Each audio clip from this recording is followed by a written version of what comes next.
Good morning, everyone. My name is Kev Jones, and this is BeBetter. I just turned 40, I guess, last week, and I didn't have anything better to do. And I said it's about that time that I at least open up conversation in my community. And my community is my demographic.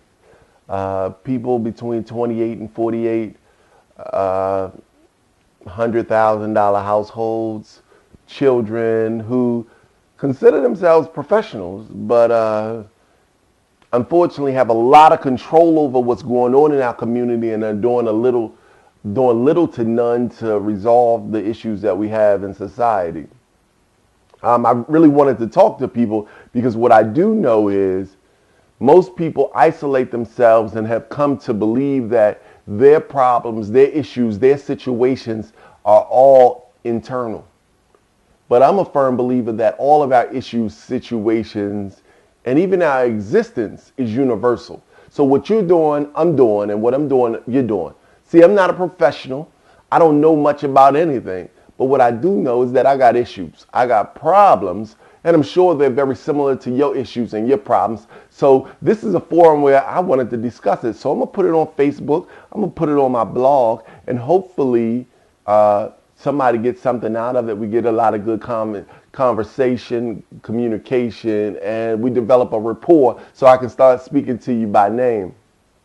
Today's topic is relationships between professional adults. My question to you is, do you believe in divorce? Personally, I don't believe in divorce, but I'm going to put it on the table.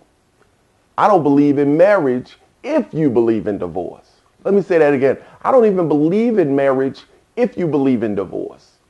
Because if you allow that to be an option, and let me step back a little bit.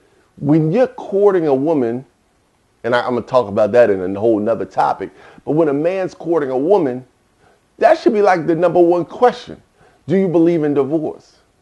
Because as you go through a relationship, if you build up the option for divorce in a relationship, guess what? It's always an option.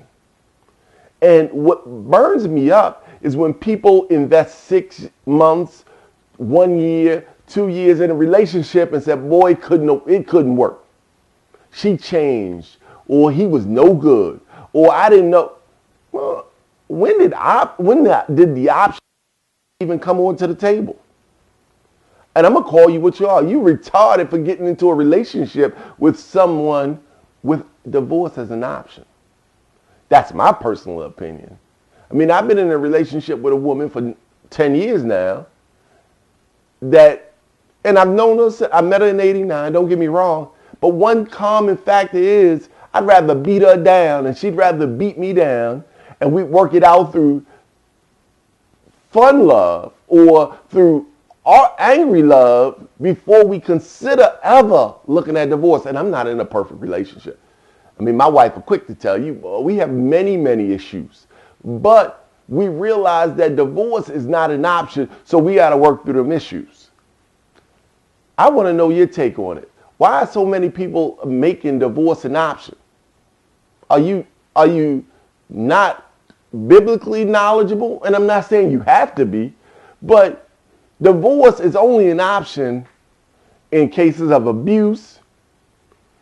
I'm going to throw adultery in there only with the understanding that you understand what adultery is. And it's the abuse of adultery, not the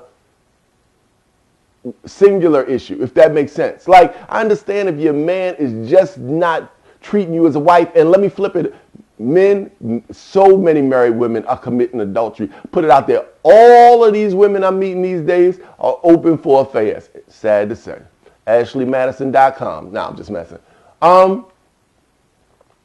point is, if he beating you, your children, hurting you, endangering your lives, committing abusive adultery, I understand that.